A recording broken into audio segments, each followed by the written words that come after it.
അപ്പോൾ എല്ലാം കഴിഞ്ഞ് എൻ്റെ ചൂണ്ടിലേക്ക് വീണ്ടും സ്വാഗതം. അപ്പോൾ കഴിഞ്ഞ ദിവസം വീഡിയോയ്ക്ക് ശേഷം കാര്യമായിട്ട് മീനോ കാര്യങ്ങളൊന്നും അടിച്ചിട്ടുണ്ടായില്ല. വീഡിയോ ഇട്ടതിന് ശേഷം ആരെങ്കിലും കണ്ണുകൊണ്ടിട്ടാണോ അല്ല എല്ലാം തേഞ്ഞോ എന്നുള്ളൊരു അഹങ്കാരം കൊണ്ടാണെന്നോ എനിക്കറിയില്ല. അതിന് ശേഷം പിന്നെ ഇന്നലെ അടിച്ച മീനാണ് ഈ ബാലാത്തൻ. നിങ്ങളുടെ നാട്ടിൽ എന്താ പറയാമെന്ന് വെച്ച് കഴിഞ്ഞാൽ അത് കമൻറ്റ് ചെയ്യണേ. ഇത് പിന്നെ അത്യാവശ്യം ഒരു കിലോ ഒക്കെ അടുത്ത് ഉണ്ട് മീൻ.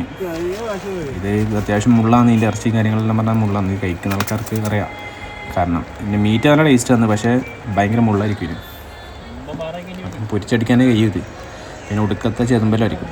ഇതിൻ്റെ ഉള്ളിൽ നിന്നൊന്നും ചെയ്ത് നടക്കുകയില്ല.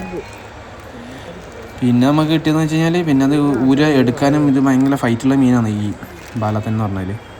നാട്ടിലെന്താ പറയാമെന്ന് എനിക്കറിയില്ല, വേറെ പേരുണ്ടെങ്കിൽ അത് മെൻഷൻ ചെയ്യണേ. പിന്നെ രണ്ടാമത് കിട്ടിയത് ചെമ്പല്ലിയാണ്. ചെമ്പല്ലി അത്യാവശ്യം സൈസുള്ള ചെമ്പല്ലിയാണ് കിട്ടി. ഒരു 800 ഗ്രാമിലുണ്ടാവും മാക്സിമം.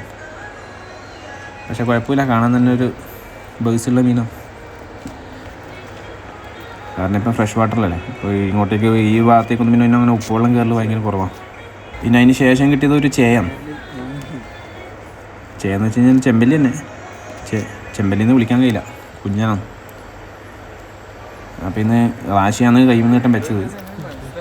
അതിന് ശേഷം പിന്നെ 3 കിട്ടി. കുറച്ച് സമയം കൂടി നിന്ന് കാര്യമായിട്ട് വേറൊന്നും കിട്ടാത്തതുകൊണ്ട് പിന്നെ അവിടെ തിരിച്ചു പോയി. അപ്പം ഫോളോ ചെയ്യാനും സബ്സ്ക്രൈബ് ചെയ്യാനും മറക്കല്ലേ. Thank you for watching.